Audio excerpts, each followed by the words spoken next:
ing ebanghelyo tamo po ngeni, kwento ni po nagpabaying kanineyang linapit kang Jesus.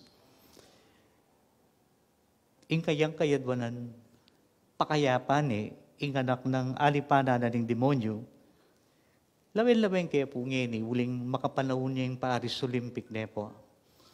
At maging viral yang ngeni, Carlos Yulo, matagumpeya, mag-successful kayang laban, uling migpursigiya.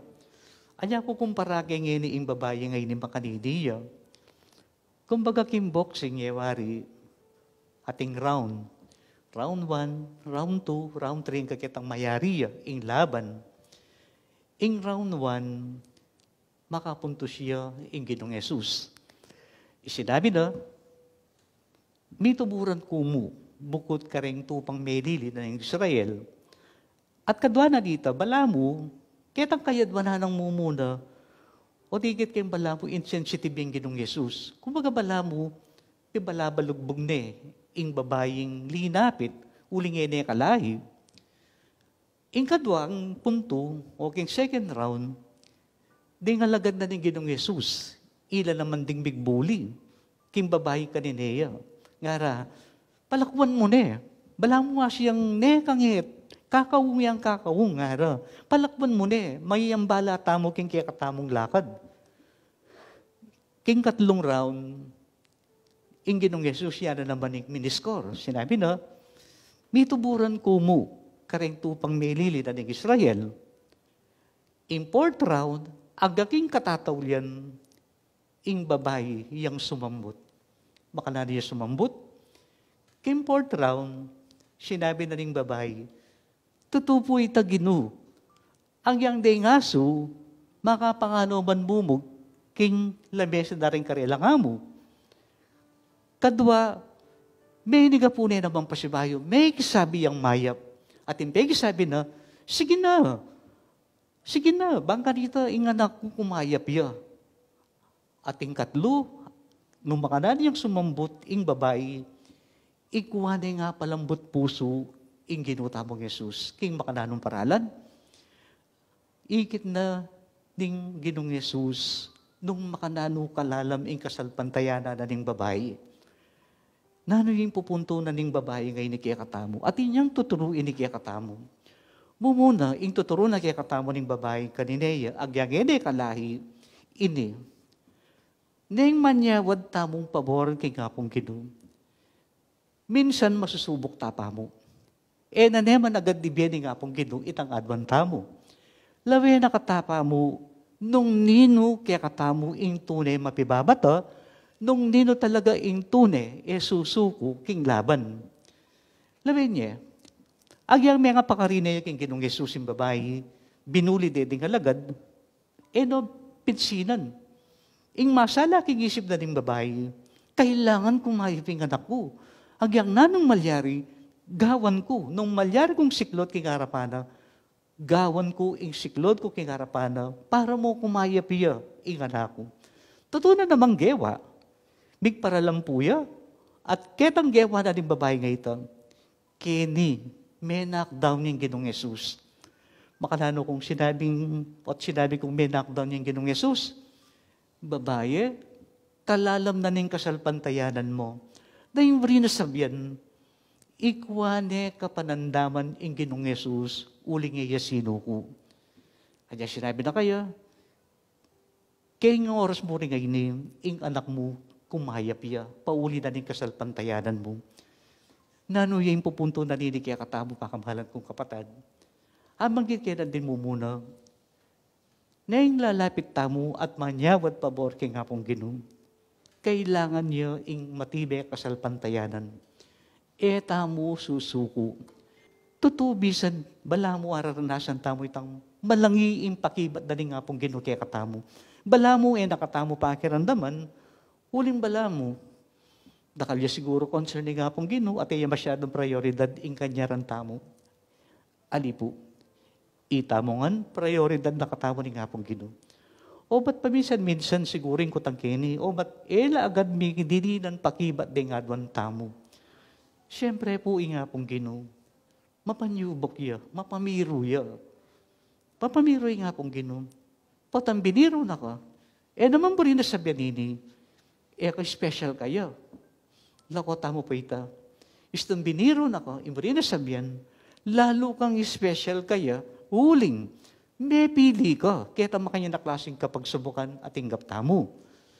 Kutang, nino kaya ni kaya katamu, midi ng pakibat, karing kayadwa ng tamo king kapong Ginoo. Halos itamungan. Dingay ganaganang inawat tamo king kapong Ginoo, peki batadala. Tamo mo kasi akakit, huli na nitang masyadong maragol ng expectations tamo king pakibat na ni kapong Ginoo. Minsan ni kapong Ginoo, bayan pakibat na ni ngadwan tamo, lawene kaya katamu, nung nino, ing tune, matibe, king kayang pamabiro. Ulitat kita sinabi ko, istong biniro na katamo ni nga pong Ginoo, ing marina sabihan, special tamo o kalugura na katamo ni nga pong Ginoo. Kadong punto nga kakita mo, ikita mo ing pamagligtas, da pepakit na ni nga pong Ginoong Yesus king babae. Masalaki hindi sasabihan na, mong dapat nang iligtas, deng tupang melili na ng Israel, o nanging gewa na ng Ginoong Yesus, ligpasan nita. Imri na sabihan, itang pamagligtas na kining babaeng anak na ning babaeng kanineya, sinobra ing lugod na ning Diyos kareng taong palpikasala. Imri na sabihan, ing kaligtasan, eya eksklusibo king meto nga grupo. Ing kaligtasan, babiene ning Diyos king balang metong katbetong kaya katamo. Kristiyano tamo, tamo Kristiyano, gagawa kang mayap, karin kaya kakit ing pamagligtas na ng Diyos, uling karin niya mayayakit ing pamagmasanting ng lumning ngapong Ginoo, agyagya tamo Kristiyano, basta't gagawa tamong mayap, king lawe ko umupo, king panlalawe ko, potang gagawa kang mayap, agyang ka mapamabilang king Kristiyano ka, o Katoliko ka, o nung nano ka mang dominasyon, ing importante, lulwal itang kayapan mo, king kaya kang pangatao. At iti, ing mayakit, king babayeng kanineya. Imri na sabihan, nung king panlalawe da ding Gudyo, ilang mo ding miligtas, ngeni, ing pamagligtas na ng Diyos, malawak ne sa sakupan.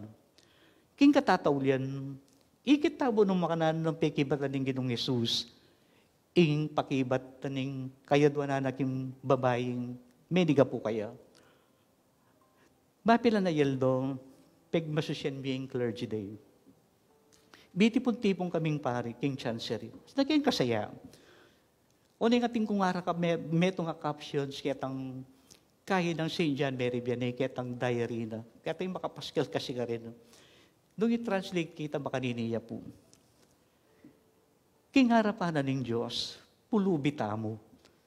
Pulubita mo, uling ingega na ganang at syuke katamo, kayangan medibatan. Pulubita mo, uling kalakota mo keting niyato, ni metong man kareni alata mong dalan, tutunay man po ita. May paisip ko kalako sarili, pasanting na sinabing San Juan Maria Vianney, uli sigurong simpliya mong pari, na pangaral panitan talagang marangyang pamibiyebye. Ingikit-ikit ko, kimbiyata mo pala, naman kailangan itang popularity. Agyang simple ka mo, kita simpleng kaya pan mo nga ito, magmanifest at lumwal mo rin into tumong pakatao. Basta't biyayan miya mo itang dati mong lifestyle, ka magbayo, ka daharagalabuntok, at ka maging mayabang.